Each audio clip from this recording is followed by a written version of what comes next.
Assalamualaikum warahmatullahi wabarakatuh. Saya Muhammad Al-Ghifari dari kelas C1 Hukum Pemerintahan Desa dan Kelurahan. Dalam video ini saya akan membahas tentang dua hal.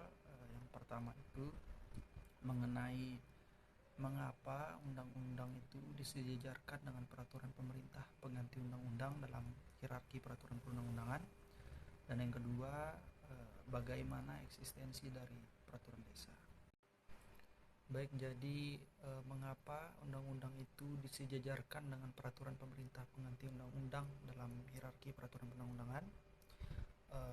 Menurut Undang-Undang Nomor 12 Tahun 2011 menyebutkan bahwa tata urutan peraturan perundang-undangan antara lain yang pertama, Undang-Undang Dasar Negara Republik Indonesia tahun 1945, yang kedua ketetapan Majelis Permusyawaratan Rakyat, kemudian yang ketiga undang-undang atau peraturan pemerintah pengganti undang-undang, kemudian yang keempat peraturan pemerintah, kelima peraturan presiden, yang keenam peraturan daerah provinsi, dan yang ketujuh peraturan daerah kabupaten kota.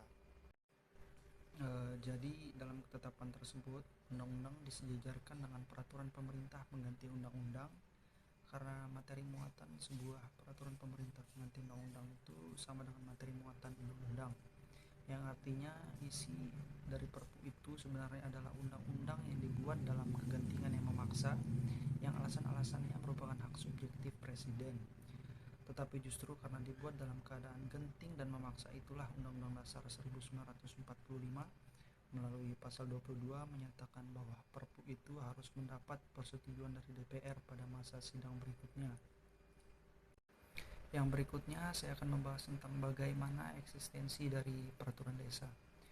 Eksistensi peraturan desa dalam perkembangannya itu tidak untuk melaksanakan otonomi, namun hanya sebagai instrumen untuk melaksanakan fungsi pemerintahan di desa. Fungsi pemerintahan tersebut berasal dari tugas-tugas pembantuan yang berasal dari tingkat pemerintahan yang lebih tinggi, yaitu kabupaten atau kota. Sedangkan kedudukan peraturan desa menurut Undang-Undang Nomor 12 Tahun 2011 adalah di bawah peraturan yang lebih tinggi sesuai hierarki pasal 7 ayat 1 Undang-Undang Nomor 12 Tahun 2011, atau peraturan desa dapat dibentuk sepanjang diperintahkan oleh peraturan perundang-undangan yang lebih tinggi, atau bisa juga dibentuk berdasarkan kewenangan.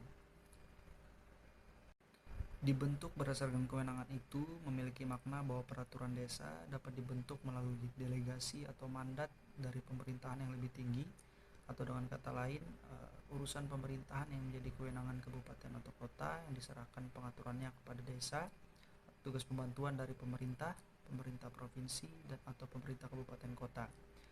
Selain itu, pembentukannya peraturan desa dilarang bertentangan dengan peraturan yang lebih tinggi dan atau kepentingan umum. Peraturan desa juga berfungsi dalam rangka untuk melaksanakan kewenangan pemerintahan yang berasal dari peraturan perundang-undangan, wewenang yang berasal dari kabupaten kota yang diserahkan kepada desa, wewenang dalam rangka tugas pembantuan yang berasal dari pemerintah pusat, pemerintah provinsi atau pemerintah kabupaten kota, atau wewenang yang berasal dari hak asal usul desa. Namun peraturan desa bukanlah peraturan perundang-undangan seperti yang dimaksud pada pasal 1 angka 2 Undang-Undang Nomor 12 Tahun 2011, melainkan peraturan desa hanya sebagai instrumen penyelenggaraan pemerintahan di desa. Sekian yang dapat saya sampaikan. Mohon maaf apabila ada kesalahan. Wabillahi taufiq wal hidayah. Wassalamualaikum warahmatullahi wabarakatuh.